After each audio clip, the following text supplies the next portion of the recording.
So I just finished playing Watch Dogs 2 for the first time. I've never played through Watch Dogs 2 in its entirety. And it made me just realize how crucial timing is with video games. Because I picked up Watch Dogs 2 a couple years ago for the first time, played it, totally did not click with me whatsoever. And then I picked it up again this year, earlier in the year, like January or maybe even late last year. I've been playing it for some months now. And it clicked with me immediately. I was in love with this thing, just playing it nonstop.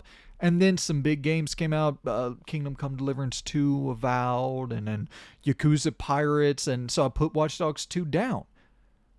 And then when I went to pick it up after playing those other games, I totally did not click with it again. So it's been this total roller coaster for Watch Dogs 2. And I don't know, it gave me the idea to come in here and talk about just that idea of how important timing is with games, where you could genuinely have two drastically different experiences with the exact same product. It's just crazy for me to think that, when that period of when I first put the game down and it did not click with me whatsoever, to the time where, like, say I would have powered through Watch Dogs 2 at that exact moment to finish it, to review it or whatever, and I gave it like a 6.5, 7. And then to the next time when I picked it up, if that had been my first time, like, a few months ago, if that had been my first time ever playing Watch Dogs and I was going to review it then, and I was in just such I was locked in, I was loving the experience, and say I would have finished it and gave it like a 9. But then that same thing of when I came back to it, and I can't lie, when I finished the game, I was much more negative on it again. And I'm sure I've had other experiences like that with games where I've been hot and cold, and switching back and forth. But I can never remember that level of like emotional fluctuation, and not necessarily emotional fluctuation, but like that level of enjoyment fluctuation.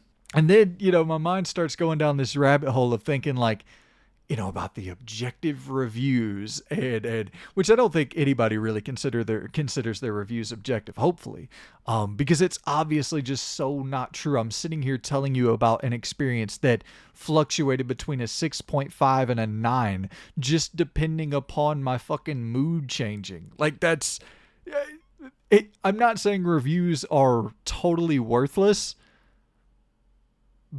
but like, I don't know, man. It's pretty damn close, especially with this medium where there's so many more moving parts in covering and talking about a game and just enjoying a game than there is to putting on an album and enjoying an album, or putting on a movie and enjoying a movie. Like, those are two totally passive forms of entertainment. You can maybe say reading is somewhat comparable to playing a game because it is more active. Like, you really have to be in that headspace to paint the pictures of the words that are on the page and invest into these characters and kind of build them up in your mind from the page to your mind. And then with games, obviously, you're actively involved in making the game do what it is supposed to do. And don't get me wrong, I'm beyond grateful that people tune into the channel to listen to me talk about video games and then to hear my thoughts on games. And certain people will, have similar taste and kind of be like, okay, well, if he dug it, I'll probably dig it. If he didn't like it, I probably won't like it. And that's I appreciate it, but at the same time, it's like, I don't even know if us as individuals at times even really know what we like and dislike, because it is so damn mood dependent. And I don't know, I just found this experience of playing Watch Dogs 2 so fascinating on a number of different fronts that I don't know, just had to come in here and ramble about it. And it just, the spiral keeps going now that I'm thinking about it, and it's just spiraling and spiraling, because I'm also, thinking about release dates and shit, where I'm always so cognizant of what game is about to come out how long is the game I'm currently playing, and I talked about that in a video that probably will go up before this one. But I'm thinking about all of that, and it's like, yeah, that definitely that definitely has an impact on the enjoyment of a game for sure. Where something like Kingdom Come Deliverance 2, I really I find that game very, very fascinating as well. So I apologize. I know I've talked about it a great deal on the channel, and but I do find it so fascinating where it came out in such a crammed period of time with so many other releases coinciding or releasing next to it.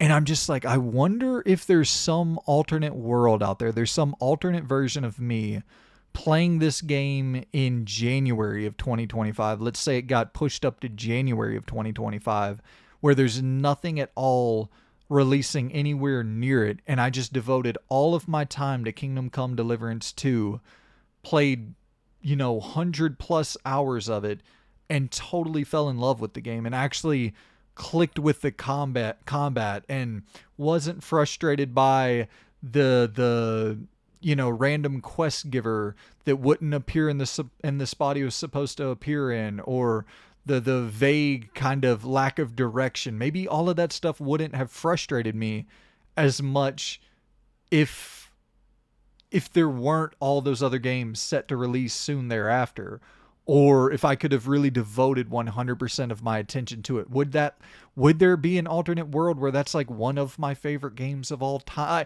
I mean, I doubt that, because I do think there are certain things you can look at and be like, okay, well, that I just actually don't like that combat system. But once again, maybe I would have devoted more time to it, and I would have, started looking up guides online and went and found the best possible armor set and the best possible sword and the best possible the best possible bow, and just got decked out to the nines, and then steamrolled through everything. It's like, so does that improve the combat experience?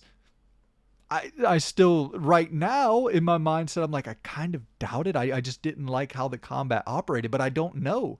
Because that's the crazy thing about the everything being so timing dependent, being so mood dependent with games. Because, I mean, kind of similar to Kingdom Come Deliverance 2, I played Skyrim years and years and years ago and never jived with it whatsoever. I never found that game fun whatsoever.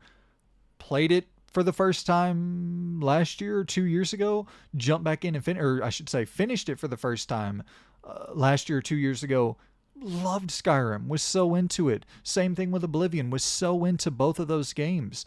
And it's like this, it's just such a hard medium to really understand even your own preferences to some degree. Like I have been playing games since 1998, in a pretty hardcore capacity.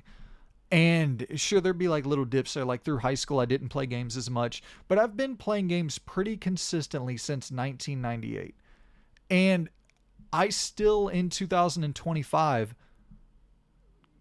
I can tell you the games I like, but even within the games I like, the genres I like or whatever, there's of course going to be games that slip, and within the genres that I do like, games that I don't enjoy inside of those genres. But I can't even tell you like wholeheartedly that there's genres I don't like.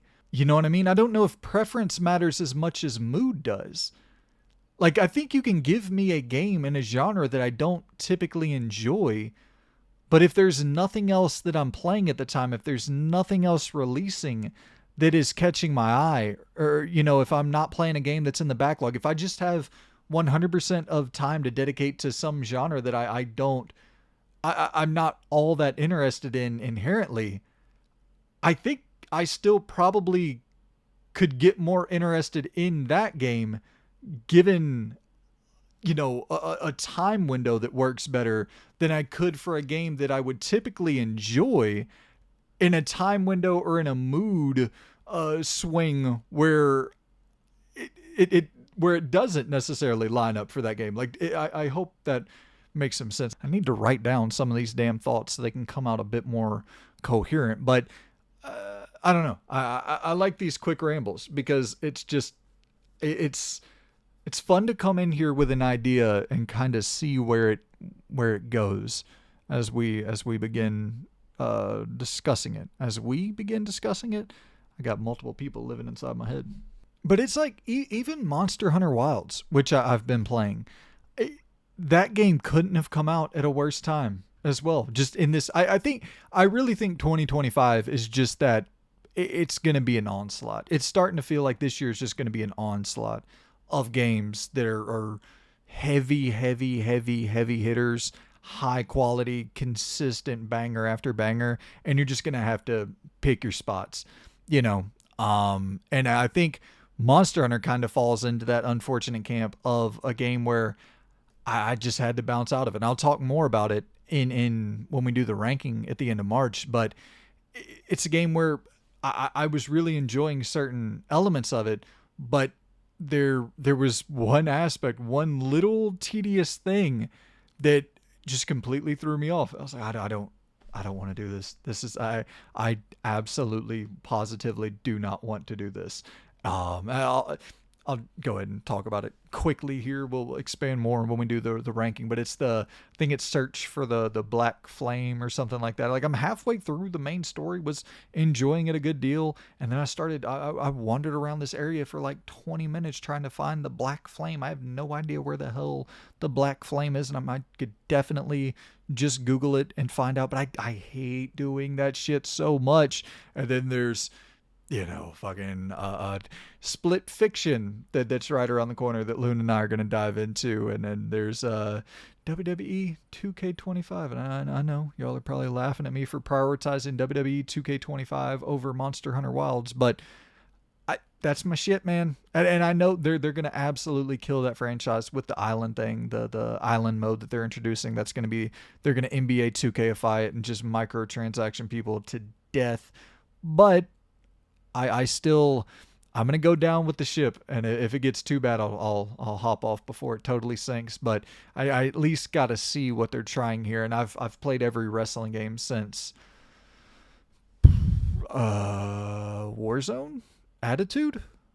So yeah, I played all of them pretty much from the PlayStation 1, or at least all of the WWE, WWF games from the PlayStation 1 to now. So I can't break that streak here with 2K25, and I've loved 2K23 and 24. So I want to at least, I'm hopeful at least, at the very least, we can keep those career modes going strong. And I always drop, 30, 40 hours per year in those WWE 2K games. And then you got Assassin's Creed Shadows on the way in March. It's heavy hitter city in 2025. And yeah, timing is a bitch, man. Timing is a bitch.